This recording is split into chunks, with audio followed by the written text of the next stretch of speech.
But I want to be a good dad. I don't want my daughter to have her own Dayton, Ohio, you know? And I think part of being a good dad is also like being a good man. But I fail every once in a while. I'll tell you the story. There's a gas station near my house, has a little handwritten sign on one of the pumps that says, "Please, replace nozzle to pump before driving away with it. Thanks." And like years ago, I took a photograph of this and I posted it to Instagram, and me and a bunch of strangers made fun of all these human trash piles who were just driving away with the pump still in their goddamn car. And so when I drove away with the pump in my car about a year ago, I was bashful.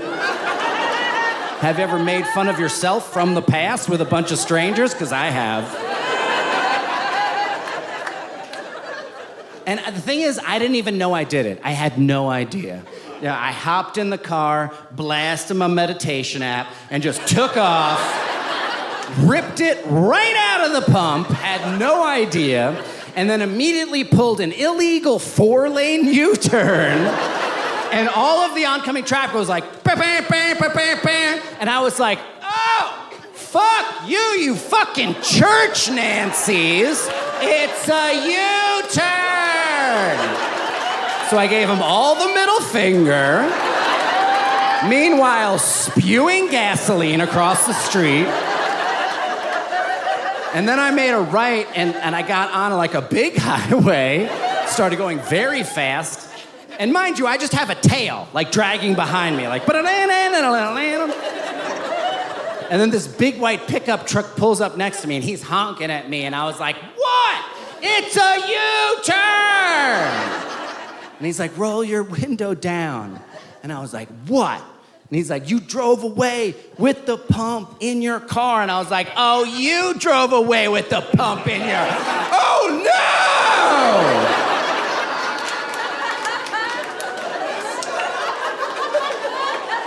no! So I did. So I did. And then I was very, very, very embarrassed. And I'm on the highway. I didn't know what to do. So then I just like pulled over to the side of the road, and then he pulled over too. And then like I got out of my car, and then he got out of his car too.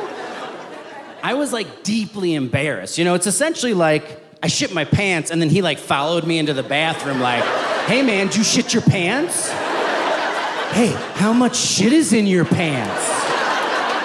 Hey, why do you think you shit your pants earlier? And I was just like, what do you want? And he's like, do you need help? And I realized, like, I had a choice to make here, you know? I could act the way men have acted for centuries. I could act like a wounded animal and lash out at this man to protect myself. Or I could be a better man. I could admit my vulnerabilities and say, yes, I screwed up and I do need help. And so that man said, hey, can I help you? And I said to him, no! And then he got mad and got in his car and drove away. And then I was left alone with my shame. And I like walked over to the back of my car. I pulled out the gas pump and I was like, oh, there's definitely still a lot of gas in here, you know? It's like I can't put it in my car. Is it fumes and stuff? I'm picking up my daughter. What would be very useful right now is a pickup truck, but I just told that guy to go fuck himself. So then I just left my car on the side of the road and then walked with it in my arms all the way back along the highway, down the exit ramp, back to the gas station, where both managers were waiting for me outside. And I just kind of laid it at their feet like a big dead snake. And I was like, well, what do we do now? Turns out it costs $350, which is honestly a lot less than I expected. I mean, you don't get to keep it, but also they're like designed to just pop right off. So the thing is like, just do it. It doesn't matter. Just do it. Also, if you turn it into a comedy bit, it kind of pays for itself.